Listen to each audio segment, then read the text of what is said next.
Za življenje. Za življenje. Psiholog dr. Andrej Perko in doktorica Verena Perko. Lepo pozdravljeni, spoštovani poslušalci, lep dober dan pa želim tudi gostoma, to sta doktorica Verena Perko in dr. Andrej Perko, dobrodošla oba, lep dan želim. Dober dan. Lep pozdrav. Torej, danes bi pogledali malce vloge v družini, a ne vemo, da ima vsak svojo vlogo in tako tudi v krščanstvu. Verena, vi ste zapisali misel, da je pravzaprav krščanstvo prvo, ki je žensko postavilo na enakovreden položaj, glede na to, da poznate zgodovino in arheologijo, zanesljivo veste, da do krščanstva je imela ženska drugačen položaj v življenju. Da, gotovo. Zdaj, seveda je težko reči kar nasplošno, ne? Ampak recimo, če gremo k grški ali pa starorimski družbi, tam je popolnoma jasno, ne? Za žensko je bil rezerviran dom, za žensko je bil rezervirana funkcija v okviru pravzaprav tistega ohranjanja ognjišča.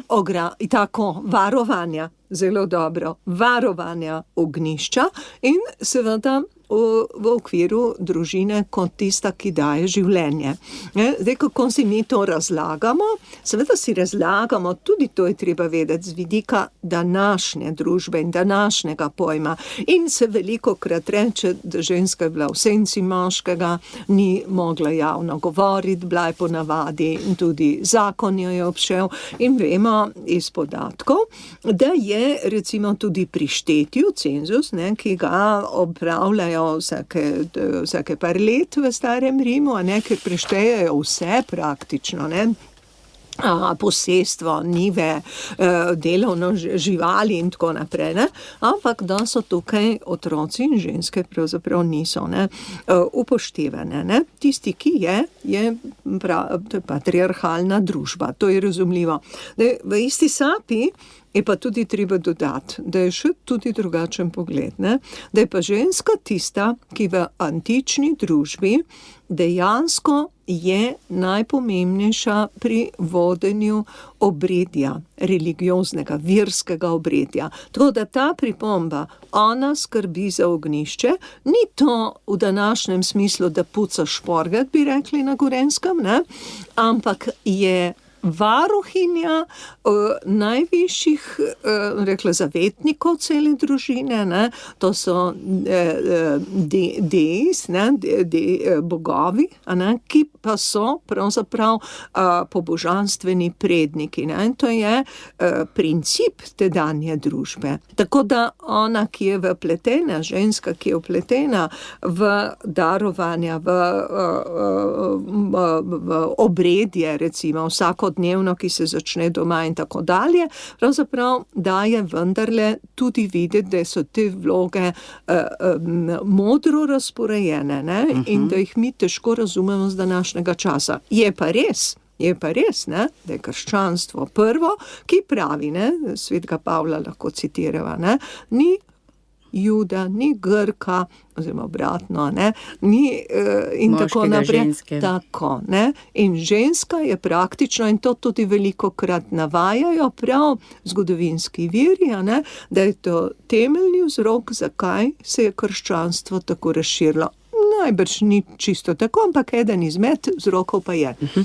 Vidimo, da človeštvo vendarle nekako napreduje in zori, čeprav so danes enako grozljive stvari, samo morda v drugačni obliki, kot so bile včasih, ampak vendarle nek razvoj je narejen, zato ker tukaj v Evropi ali še kje drugje na svetu živimo veliko bolje, kot so živeli recimo pred 500 leti, pred 200 leti in tako naprej.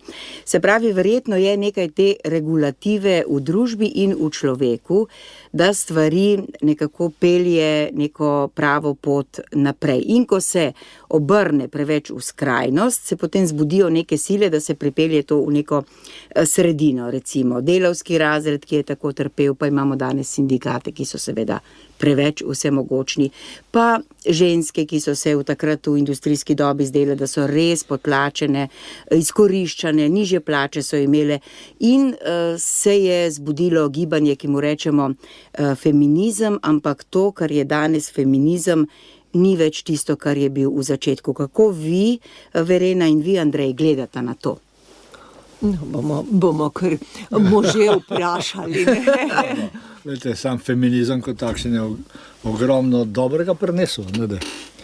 Ste, ki so se borile za svoje pravice in tako naprej, vendar se je izrodilo v današnjem času, ki vedno prav seveda napredujemo. Vprašanje je, ali je ta napredek tudi smiselen in dober. Mi imamo prepričanje, da vedno samo da družba pa ljudje se samo razvijamo v dobrem in gremo naprej in presegamo predhodne naše, in rodove in tako naprej, smo nekaj boljše. Tudi te teorije to kažejo, nove teorije, ki prihajajo, so zdaj tiste, ki so izrinile vse prejšnji pogled na človeka in to je ta postmoderni čas, ki je pa, kot vidimo, lih ni boljši kot pa ta pretekel, se pravi, ta preteklost je nekaj zastarelega, nekaj, kar je konzervativnega in s tem moramo prekiniti. In prihajajo do teh novih teorij, ki so pa neživljenjske in pravzaprav škodljive za celoten, pa to vidimo, kaj se dogaja. In vedno več težav imamo, že v šolah, vrtcih, če hočete, družinah in tako naprej, vedno več strokovnjakov je, pa vedno več težav je, se pravi, nekaj ni v redu. Se pravi, gremo v napačno smer. In očitno je to zdaj tako močno, in tudi ta gibanje feministično, ki se je izrodilo v nekem smislu, ker so se te vloge, o kateri je Verena pregovorila in vi, jih ni več. Se pravi, moški in ženski diktat emancipacije, enakosti tako močen, da so se vse te razlike in tudi vloge zbrisale. Moških ne rabimo več, temu je Godina veliko pisala, zanimivo, da so moški postali drugi spol. Ker je ženska z gibanjem MeToo, čeprav noben ne zagovarja spolnega nasilja, kakršnega koli nikjer, ampak se je pa izrodilo v tem, da so pravzaprav to v nekem smislu borba proti moškemu principu. In so nepotrebni več moški. V končni fazi se res kaj jih pa rabimo ženske, se lahko sami rodijo. Umetno grejo kjerkoli, imamo vso to pravico, imajo, ker so se te pravice nam prišle, in dejansko se to gibanje feministično se je radikalno izrodilo v našem prostoru. In najhujše je pa to, da pravzaprav so vse te feministke v narekovaju, zdaj te popadljive, bi človek rekel, silno nezadovoljne, samo globoko v sebi. Ker vsak človek jedro nosi to, se pravzaprav to hrepenenje po odnosu. In spolni se odnos lahko samo med dvema spoloma, ki sta biološko različna. Pa to je normalno, to je tisto, kar je normalno, ker je biološko tudi normalno in ne moreš biologije zdaj zanikati, kot je zdaj se dogaja. In dejansko se moške izrinja tudi iz družine, iz življenja, se pravi, zdaj govorimo o kvotah, neosposobnostih. Moški so predatori, so grobjani, so posiljevalci in tako naprej in postajajo. Ženski spol je, pravzaprav kot Godina pravi, je sveti spol postal. In moški so že zaradi tega, ker so moški tisti ta grdi, nesprejemljivi in tako naprej. In to je ta problem, ki se danes dogaja. In te moški dejansko gre za kastracijo, psihološko, sociološko kastracijo že od družine, že od vrtcev naprej. Ni več igrač za različne spole, se pravi fantke in punčke. Fantki se morajo obnašati tako kot punčke, morajo biti pridni, mirni in tako naprej, ampak fantki, ki so testosteronska bitja še vedno, ne morejo biti pridni tako kot punčke in biti 5 ur na mer ali pa 3 ure in tako naprej. In od njih se to pričakuje. Iste barve, tako naprej, ker smo vsi enaki, ker zahtevajo to. In te fantki se morajo tako obnašati, in drugače pa dobijo diagnozo ADHD. In imamo vsak drug, tretji v razredu je že ADHD, to so fantje, ne punce. Imajo kameni in potem imamo strokovnjaki, ki se s tem ukvarjajo, tako da pa ne gre za to. Gre za to, da gre čisto biologijo. Ker je fant in ne more namere, treba je drug pristop. Ne? Težava je potem tudi ta, da so vse učiteljice ženske. A ne? To feminizirani poklici. Od sodstva, pedagoških poklicov, še kje druge in tako naprej, tudi medicina. Ne? In seveda, potem posledica pa je, da pri 55 letih poprečno ženske umirajo zdravnice, ne? Ker je to prehud stres za njihovo telo. Se pravi, že tukaj smo različni, tukaj ne moramo o emancipaciji govoriti, ne? Ker je moško telo več prenese, ne?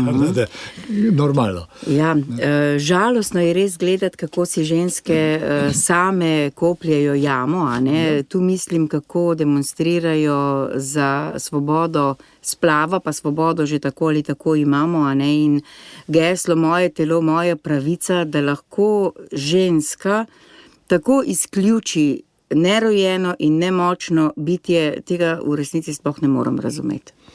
Si ni stvar razuma, ne? Tukaj je nekaj, človek je seveda mnogo več kot samo razum. Tudi to je laž sodobna, ne?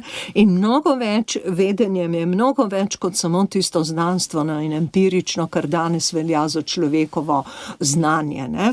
So mnoga znanja, ki jih mi peljemo, rečemo in tudi drugače konvivalna, tista, ki se življenjem rojevajo, hermenevtska znanja, to so duhovna znanja, ki spremljajo človeka od samega začetka. In tukaj bi jaz rekla, še nekaj bi opozorila, ne? Da seveda kot ženska, ki sem vedno na strani, da se upošteva pravzaprav, da ima ženska možnost razvoja naprej. Ampak sem tudi poskusila to, ne? Kako je lahko ženska kruta in hudobna do svoje sovrstnice, do svoje sodelavke, do svojega nekoga in zahrbtna do tiste, ki je nad njo. Do teh obračunavanj, recimo, ne želite si delati v kolektivu, kjer so samo ženske.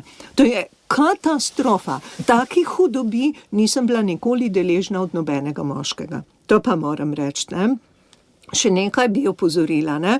Da tukaj, ko govorimo, ne, o temo enakosti, kaj si rekel, emancipaciji in tako dalje, ne? Človek ni samo bitje racionalnosti, zdaj moramo to še enkrat poudariti, ne? Ampak dejansko je zapisano v naši biti vse tisto, kar nas spremlja, koliko že 2,5 milijona let, ne? Kolikor danes vemo iz raziskav, ampak recimo vsaj 1 milijon let. Halo, a ne? Mi govorimo neko ogromno, nepregledno, nepredstavljivi čas, ne? Ko se je človek oblikoval v skupnosti in ko dejansko se je k temu prilagajalo naš način razmišljanja, naš način reagiranja, če hočemo, ne? Temu rečemo, da so memi zapisani v naših celicah, kar danes znanost tudi poudarja, ne? In to, da rečemo, vse, kar je bilo, mi smo daleč najbolj razviti, ne? Da rečemo, to je neka predstava, neka lažna teorija. Danes pejmo pogledati, kako živijo v slamu, recimo nekje v Aziji. Ali ti ljudje niso današnji ljudje, niso del našega sveta?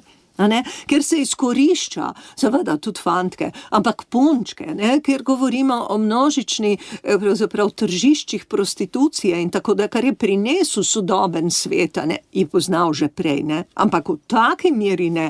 In še druga stvar, ne? Dajmo kritično pogledati. Edino 20. stoletje je bilo sposobno industrije smrti. In industrija taborišča, ne? Rekla, zakaj? Ne? To govorijo veliki in pomembni filozofije o temu, pa ne bomo zdaj naštevala, ne? Ampak bom rekla, ostanimo pri temu, ker smo tehnično sposobni, ker se lahko tako organiziramo, ker se nam materialno in tudi na nek način stanje znanosti in industrije dopuščajo, mi nonšalantno pravzaprav smo bili sposobni organizirati zahodna družba industrijo smrti. Enako bi lahko rekla, da stoji za vsemi temi zahtevami, ki jih feminizem zagovarja, ki je odklon od tiste splošne, rekle, razvojne ali pa ne rečem človekovanja. Poti človekovanja je pravzaprav problem industrije, zato ker zmoremo zdravila, ker se lahko organiziramo, da eutaniziramo ljudi, ker je to dobrodošlo nekemu kapitalu. In isto je pravzaprav tudi pri vseh drugih odločitvah. V tem je treba gledati kritično in z aspekta celotnega poti človekovanja, ne samo današnje družbe. V preteklosti lahko šele vidimo pravi odraz sodobnega časa.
Doktor Andrej Perko, kako vi napovedujete, da se bodo te zadeve ali razrešile, ali šle naprej, ali se bo na drugi strani zbudilo ne vem kakšno gibanje, ki bo hotelo ta napredek v narekovajih seveda ustaviti in se vrniti k izročilu, k tradiciji, k normalnemu? Ja, verjetno, ne vem, nisem preroka, da bi vedel, tudi filozofi ne vejo o tem, kako se bo to na kakšen način bo. Lahko ugibamo. Ker se mora. Ker dejansko to je usmerjenost v smrt, ne? Se pravi, kultura smrti je to in to ne more preživeti. Ne? In bo mora priti do preobrata, ali bo to zdaj preobrat zaradi geopolitičnih ne vem kakšnih sprememb, ki se dogajajo in bomo mi sami od sebe odmrli, glede na to, kako živimo in kaj se dogaja z našo rodnostjo in tako naprej, ne? Nas ne bo čez toliko in toliko let, ne? Če bomo tako nadaljevali. In bojo prišli tisti, ki imajo to življenjsko moč v sebi in to že se dogaja. Ne? Če kakorkoli se borimo oziroma smo prestrašeni, da je to nevarno za našo kulturo in tako naprej, ampak prihajajo tisti, ki imajo to življenjsko moč v sebi. Lete, tukaj je problema. Ne? Problem je današnje zahodne družbe v tem, da ne zna več potrpeti. Ne? Se pravi, princip ugodja, tisti, ki je preko katerega ne gremo več. To že prej smo govorili o otrocih. Otrok ne smeš frustrirati, ne? Bog je revček. Ne? S otrokom se moraš pogovarjati sočutno, čeprav dela neumnosti. Ne, otroka je treba kaznovati, če dela neumnosti, da se zapomni. To ne pomeni, da ga pretepaš. Ampak kazen mora biti, da nauči se, da za svoje dejanja nosi posledice. Danes tega ni potrebno.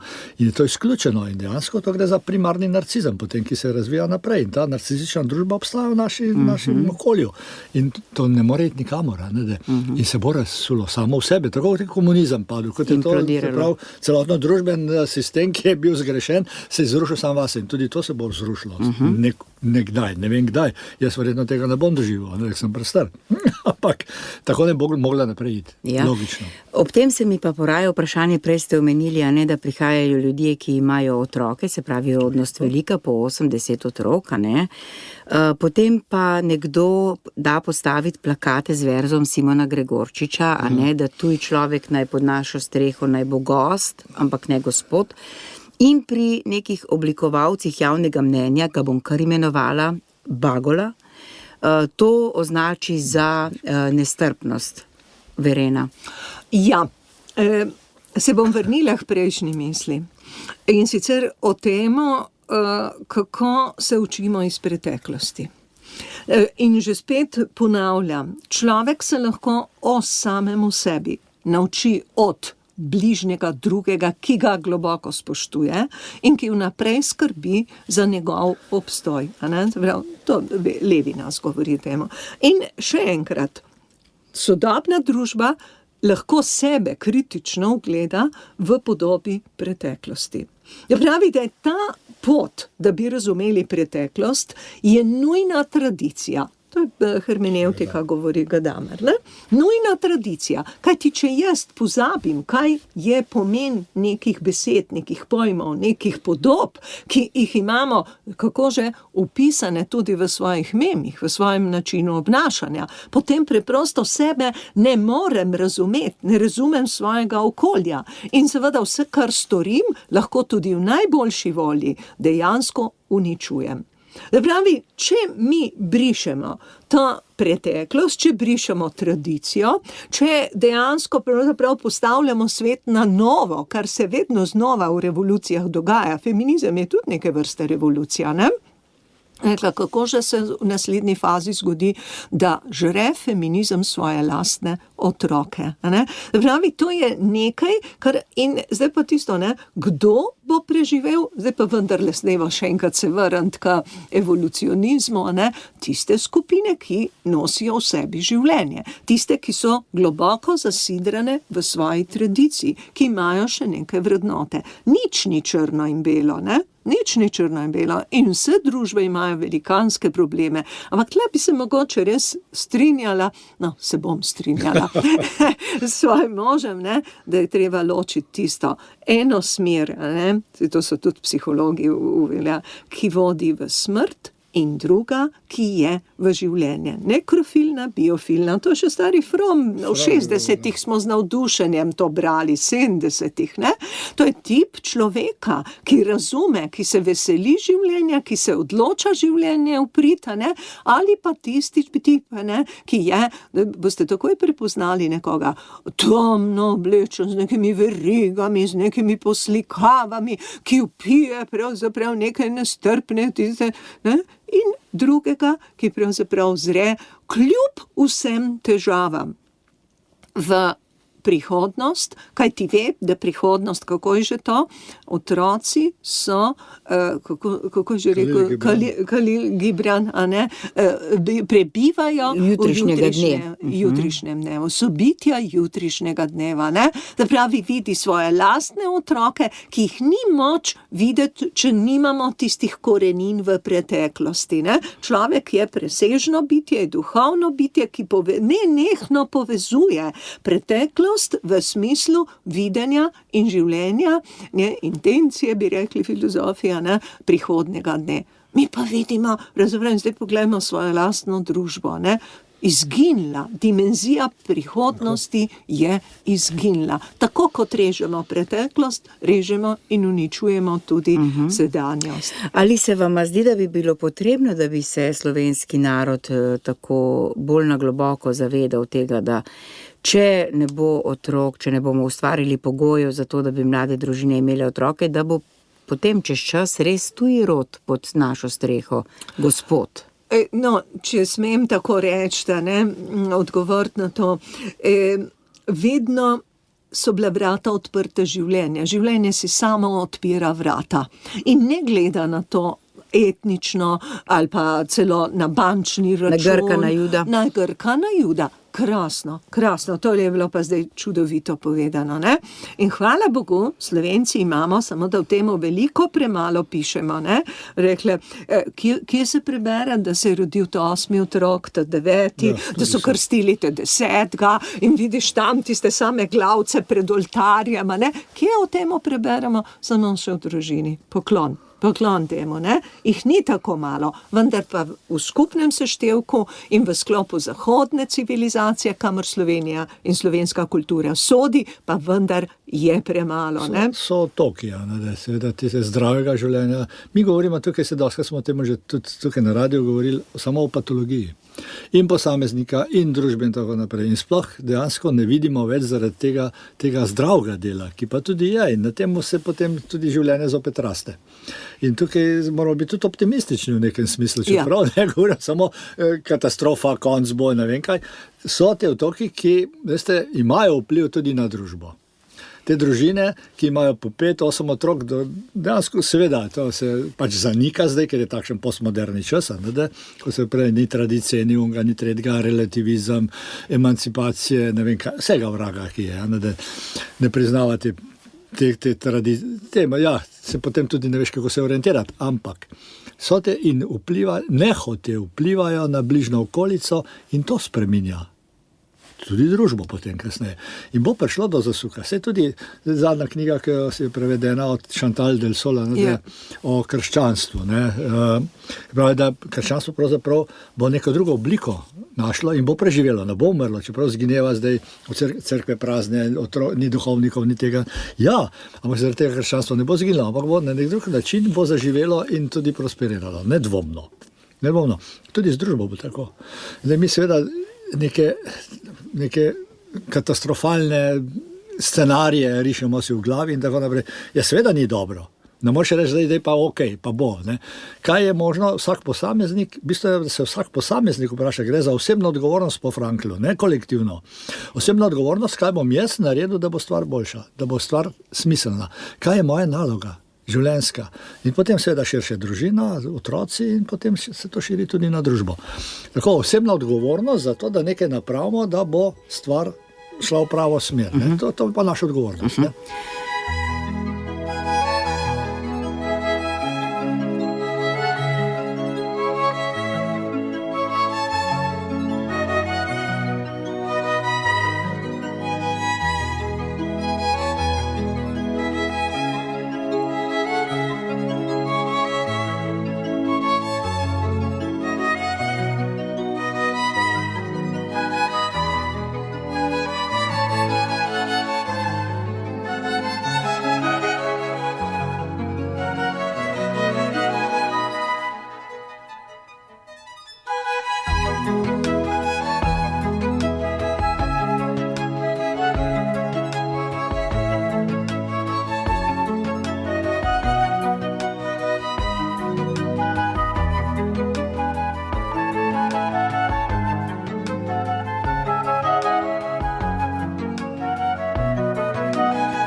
Spremljate oddajo Za življenje, z nami sta doktorica Verena in doktor Andrej Perko. Govorimo o različnih vlogah, ki jih imamo v družini. Začeli smo z vlogo ženske. Danes, Verena, ne je vseeno vloga matere drugačna, kot je bila še pred 50 ali 100 leti, ko so bile gospe, mame večinoma doma in je bilo tam seveda veliko dela, ampak ni bilo pa te obremenitve s službo. Vemo, da je danes služba zelo zahtevna lahko. Še zlasti, če prideš v ženski kolektiv. Ali pa če si arheologinja. ampak mnogi drugi seveda tudi. Ja, ne smemo pozabiti, ne? Industrija seveda je to vse spremenila. Ampak to, kar se nam danes dogaja, še zdaleč ni tisto, kar so morale ženske in deklice živeti in preživljati v času zgodne industrije, ko so delale po 12 ur za strojem, ko so dobesedno izžete, umrle za tisto peščico denarja, ne? Se pa ta ista stvar danes dogaja še marsikje po svetu. Pomislimo, ko kupimo tisto najslabšo, rečemo Primorci, štraco, ki stane skoraj nič, zato je moralo verjetno, bo moralo umreti kar nekaj tisoč kitajskih delavk. Za strojem, niti domov se ne morajo vračati, ne? Tako da tle ne smemo pozabiti, ko jamramo karkoli, ne? Ampak to, kar je Andrej rekel, ne, je silno pomembno in to nam omogoča tudi naše krščanstvo, ne, vere v Jezusa, da dvignemo malce pogled, se odlepimo od te točke, ki je resnično na neki ničli smo pristali v zahodni družbi, nam pa to omogoča, da vidimo preteklost in verjamemo, trdno verjamemo v prihodnost. Ne, kakor se sliši, ampak sej to je to, ne, proti razumu, ne, se to vemo tudi iz Svetega pisma, to je veljamo pred 2000 leti nič manj danes, ne, ko so jih preganjali, pravzaprav pod kaznijo smrti, vse do 313, ne, do tega milanskega edikta, ne, rekle pod kaznijo smrti, ne, svet Viktorin na Ptuju je umrl, ker je bil ubit, ker je bil preganjan, ne.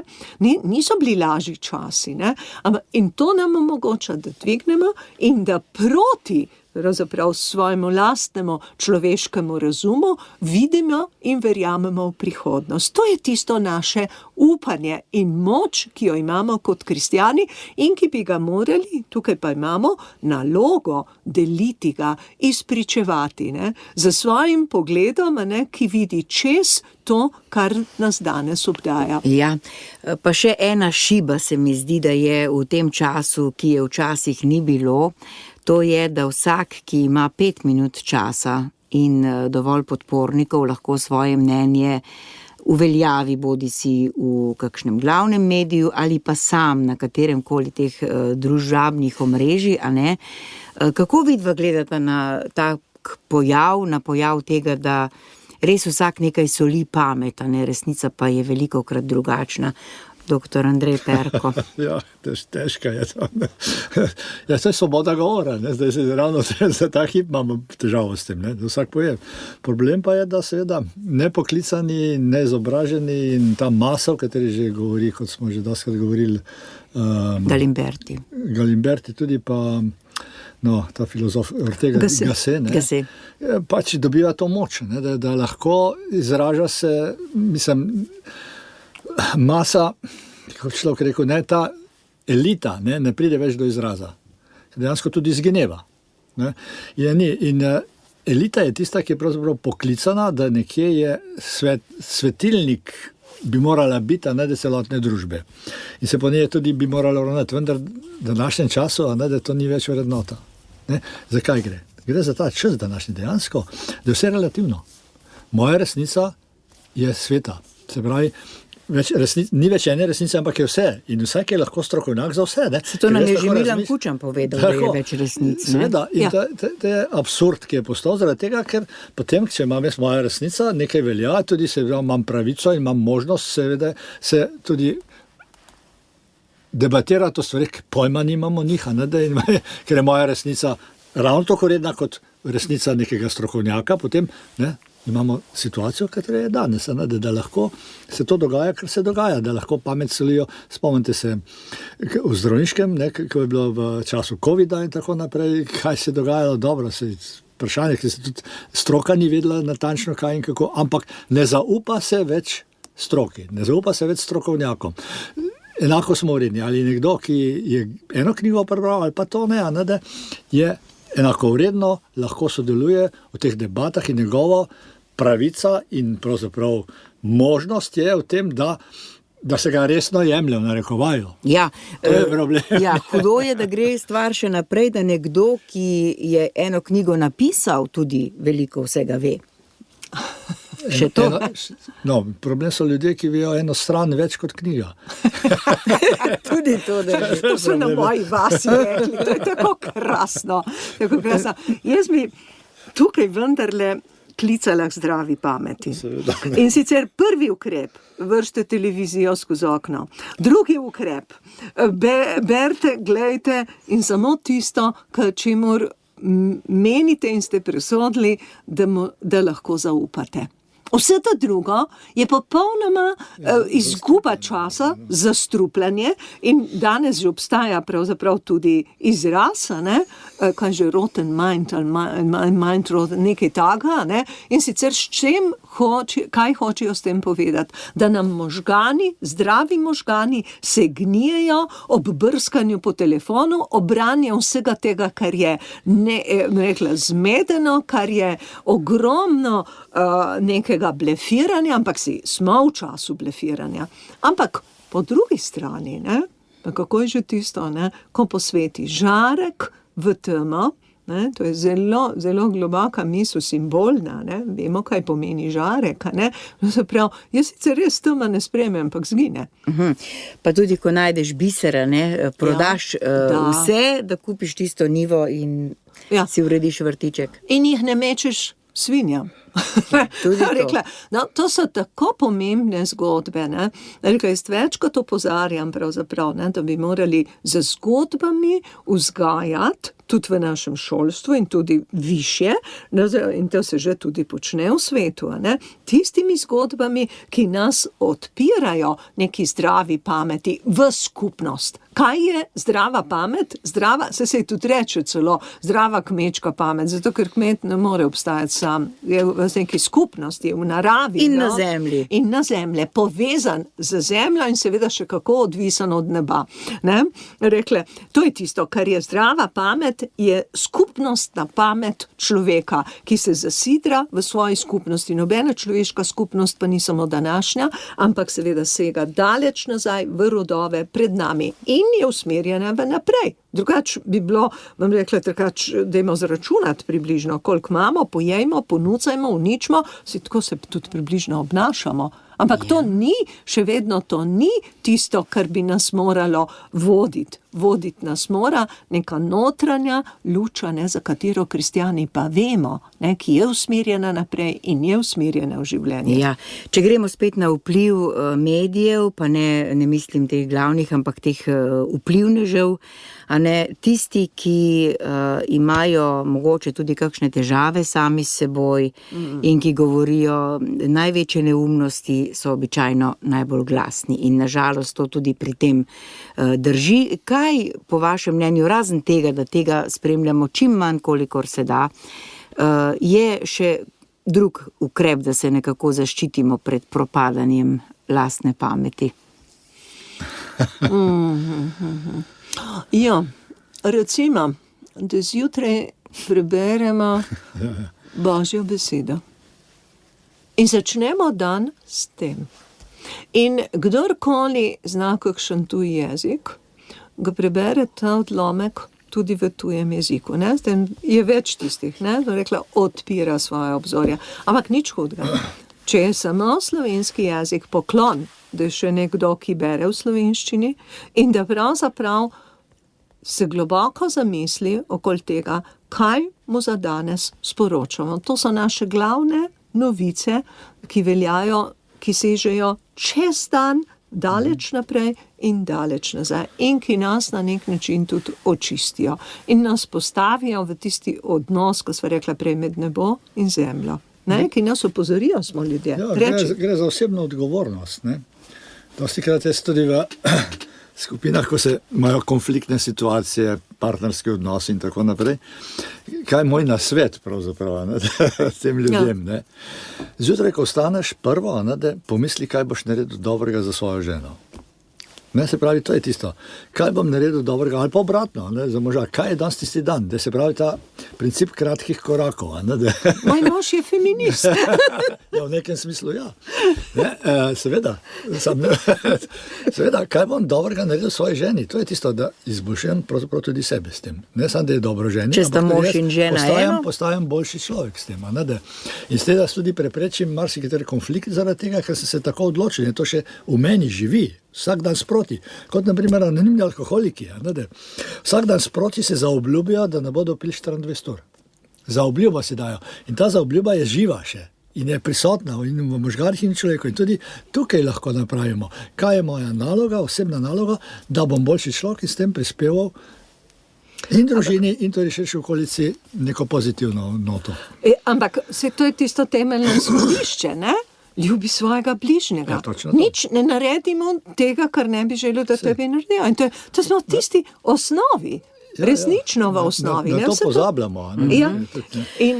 Doktor Andrej Perko, vi ste omenili osebno odgovornost, že nekajkrat bi ob tem samo opozorila, da je o tem zelo dobro napisal, ne vem v kateri številki, glasila Nove slovenske zaveze Justin Stanovnik. Res tako razdelano, tako dobro utemeljeno, da priporočam, če naši poslušalci seveda to imajo.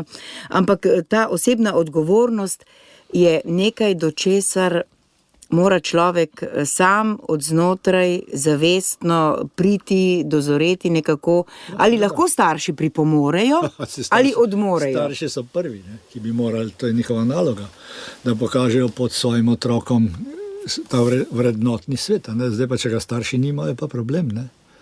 In današnji starši so pravzaprav, največji problem staršev je ne, da bi bili slabi ali karkoli, ampak so negotovi. Ker je zmeda celotne družbe, so tudi starši negotovi zaradi, pustimo zdaj vzroke in tako naprej. In če so negotovi, tudi ne vedo, pravzaprav ne zaupajo več svoji intuiciji. In se vzgajajo svoje otroke po diktatu pravzaprav družbe, v kateri živimo. Ta družba pa veste, koliko knjig je o vzgoji napisano, ko to bereš, imaš lahko samo občutek, kaj vse narobe delaš, imaš občutek krivde s tem in seveda tukaj to je slabo. Ne? In potem še drugi moment, ko se očeta iz vzgoje izrinja, ne? In brez očeta se otroci ne morejo normalno razvijati. To se sliši tako... Očetovega lika. Lika, ja, seveda, vloge tudi in tako naprej. Ja. Ima svojo vlogo in to je biološko. Lahko otroke vzgajajo biološko različna spola, lahko se pravi, oče ima svoje, mati ima svoje, ne morata biti enaka spola. Ne dva moška, ne dve ženske, pa zdaj bom zopet sovražni govor lahko tole, kar govorimo, v današnji družbi. Vendar je tako, to so dejstva. In otroci se identificirajo in normalna identifikacija gre preko spola, se pravi fantje z moškim principom, dekleta z ženskim principom in tukaj postane identitetna zmedenost. O tem psihologi govorijo in najpomembnejše obdobje v odraščanju otrok je to mladostništvo, ko išče smisel svojega življenja, ko išče svojo lastno identiteto, ko se mora na temeljna življenjska vprašanja odgovoriti. In tukaj, če ni bilo optimalnih pogojev za njegov razvoj in da mati svojo vlogo odigra kot dobra mati, kot brezpogojno ljubi svojega otroka in očeta, ki mora otroka v svet realnosti potisniti, kjer je polno nekih frustracij, nekih težav, ki jih je treba prestopiti in se mora otroku trditi v tem, če to je očetov lik, mora biti to. Potem seveda v tej mladostniški vdobi, ko mora lastno identiteto iskati, je izgubljen. In se njegov razvoj lahko ustavi. Vse sem že pregovoril o narcizmu in tako naprej. In tukaj umanjka v današnji družbi in je problem današnje družbe to, da se očeta izrinja iz družine. Nimajo svoje vloge in dejansko tudi se sami ženske pravijo, vse ni več moških. Ni več moških, na katerega se lahko zanesem. Pa, kakorkoli že vzamemo, ko je enkrat stiska, veste, ko je enkrat kriza, te vprašanja pridejo na dan. Dačke vse lepo in krasno, temu niti ne razmišljamo, tudi družba ne, ampak vse na izziv, vse na lahki način, vse na principu ugodja, kot temu rečemo. Tukaj pa ne gre tako, življenje pa dejansko v nekem smislu kruto. Ja. Kruto v tem in se moramo naučiti trpeti. Smiselno trpeti, ne da je nesmiselno trpljenje in življenje je polno nekih trpljenja in to smo izločili z današnjega življenja. Trpljenja ne sme biti več. Ja, ampak kako kratkovidno je to, ko na neki način znotraj vsi dobro vemo, da za vsak užitek enkrat nekaj plačaš. Tako to. Pa se vemo, da smo dosegali kaj v življenju samo preko nekega truda. In to pomeni se nekaj disciplino, nek red, tudi trpljenje, ki je zraven, ampak Zaradi tega pridemo do rezultata. Ne? In to daje pravzaprav človeku tisto moč, tisto zrelost. Tudi dopamin, ne? Zdaj pa seveda nevroznanost razlaga zdaj samo še preko kemije možganov in tako naprej, ne, ker je pa, seveda je res, ne, ampak vprašanje, kaj je bilo prej, kura jajca in tako naprej, ampak Verena. Ja, torej, ko to ljudje poslušamo, ne, se nam zdi, da stojimo v nekem strašno kompliciranem, zahtevnem času, ne, smo daleč najbolj razviti, ne, hkrati pa najbolj trpimo, ne, tudi ta današnji človek, vele pomemben, vse gre skozi njega. Ja, lepo povedano. Da je po kmečko rečeno. Ja, in tako razumemo, v čem je. Ne? Pravzaprav ni nič novega, ne? Zato ker, mislim, v čem je, kot jaz vidim ta problem. Ne? Problem je v tem, da iščemo samo racionalne razlage, da skušamo vse razumeti in vse sami pravzaprav tudi storiti. Ne? Urejati tisto, kar ne sodi v naše roke. Ne? Lahko sopomoremo, lahko veliko napravimo, ne? Vemo, otroci morajo od malega sprejemati in opravljati naloge, od malega morajo sodelovati in riskiramo ljubeče mame, da postanemo čarovnice, tako kot v pravljicah in tako naprej. Ampak dejansko pa je tukaj, kot jaz vidim, velikanska zaslomba v veri. Ne? Kako je že tisto, jaz saj zase vem, da predem imam kako predavanje, rečem, ljubi sveti Anton, pejdi ti z mano, ne? Ti si odlično pridigal, ti si obvladal jezike, ti si očaral množice, ne? Pejdi mal z mano, ne? In seveda si prišepneš, ne? Tudi vsako jutro, ljubi Jezus, prosim, sprejmi me, ne? Daj, da te lahko izpričujem. Ma ne s besedami, se me bojo kamnali, ne? Se me bojo zbrcali, če bom prišla, ne? Ampak pravzaprav že s tem, da je on z mano. In isto je tudi v družini. Kolikokrat smo tako, tudi mi dva spomniva, ne? Ko sva, rekla Andreju, čisto scagana, ne? Pa kaj naj naredim? Zdaj smo, ne? Rekel Andrej, ja, je rekel, vse sva naredila, zdaj pa samo še lahko upava, da se bo rodilo najboljše. In se je rodilo najboljše. Ne zaradi naju, ampak zaradi tega, kar je pravzaprav nad nami, v kar verjujemo in v kar se predajamo, zato da lahko smo pomočniki pri Božjem načrtu. Ne? Tukaj gre za to, ne, da mi, ko govorimo o tej družbi, pozabljamo na nekaj. Ne? Da pravzaprav je to neka borba, pa smo tudi sami si krivi, vsi v zahodnem sveta, da krščanstvo smo izrinili tudi za ustave evropske in tako naprej, to ni več pomembno, ampak ta duhovna, dejansko se v današnjem času dogaja duhovni boj, kot pravi pater Šinkovec, se pravi med svetim in zlom. In če je človek odprt za sveto, potem seveda zlo nima mesta. Zgineva. Tukaj gre. In to, ker smo izrinili Boga iz današnjega življenja, smo mi postali Bog, ne? Se pravi ljudje, seveda smo si pljunili v lastno skledo. In to se dogaja ravno zaradi tega, ker smo ta duhovni moment, to Boga uničili, ne? V nekem smislu ga ne priznamo več. In tukaj je, to pa ne poudarjamo, to je pravzaprav gre ne samo za neke sociološko, ne vem kakšne družbene spremembe, a gre za duhovni boj. To pa kristjani bi morali biti nam zelo prezentno, da tukaj je še nekaj, kar se na višjem nivoju dogaja. Bi človek rekel v duhu sodobne slovenske družbe, vsi imamo žarence, pa vse sort aparatov, to ne razumemo pa več, čemu je tok namenjen, ne? Rekle, Slovenci smo sploh, ne, imamo problem, ne? Ja. Po boji, čako naprej, ampak to je že druga tema, ampak to gre ne samo za nek družben, zdaj levi, desni in tako naprej, gre za duhovno rano. In ne moramo poceliti, dokler ne bo prišlo do resničnega, presežemo to z neko spravo, ki je res pristna. Ampak ta se mora zgoditi na duhovnem nivoju. Ne? Tukaj bomo mi še leta in leta se lahko vrteli v tem začaranem krogu. Jaz gledam to tudi Absolutno imaš prav. Ni bilo katarze, ni bilo in tudi ne more Lustracije. biti. Lustracije tudi ne, kakorkoli Dobro, to so že. stvari, ki Ampak imajo rekla, tega. predvsem ta katarza in potem začeti na novo spoznati, da smo vsi sposobni zločina, ukolikor se ne v nekem trenutku odločimo za dobro. To je bistvo človeka. Ne? Rekla, ampak še nekaj, ne? Tudi se moramo zavedati, ne? Da nas je samo 2 milijona, nimamo kritične mase. Tisti, ki so razmišljali drugače, so bili ali izgnani, ali so izginili, pobiti, a ne, ali so pa nekje ostali v obrobju. In da mi smo sprejeli ta vzorec. Ko govorimo recimo s hrvaškimi kolegi, ne, v pogovoru, ni dolgo nazaj, sem bila majhna skupina in je bilo vprašanje, o čem, pravzaprav, kaj je vaša najvišja vrednota? Ja, so Hrvatice rekle, pa vjera je ono, što mene vodi, ne, vjera je tista, ne.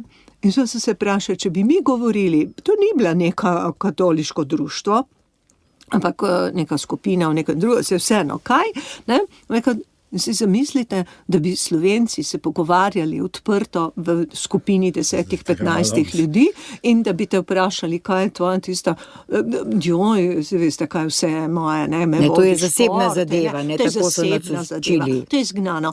Ampak ni problem, da je bilo izgnano. Izgnano je bilo tudi pri Hrvatih in globoko preganjajo, ne, in še kje druge. Problem je v tem, da smo mi izgnali in to sprejeli in da na ta način živimo. In dokler mi tega ne bomo v sebi presukali in dojeli, da nas ne more voditi samo razum, da nas ne more voditi pravzaprav ti mediji in se nad njimi pritožujemo. To je taka zanka.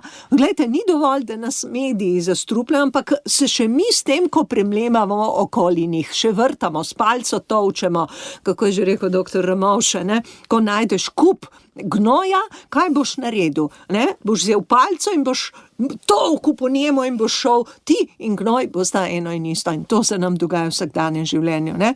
Pokrit ga je treba in iti dalje. Usvesti si, da nas vodi nekdo drugi. Ja, zelo dobro ste to vse povedali, tako pomnik se mi zdi nam in našim poslušalcem, ker pa je tudi rečeno, vi ste sol sveta in vi ste luč sveta in pravijo tudi, da po njih delih jih boste spoznali.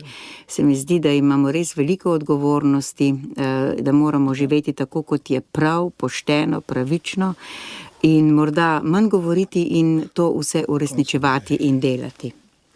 Ja, ampak ne pozabiti, ne? Luč ne more biti pod mirnikom, pustite jo, da sveti. Ne? Luč je silno pomembna. Ja, zato pa smo zdaj govorili. Rok, ne?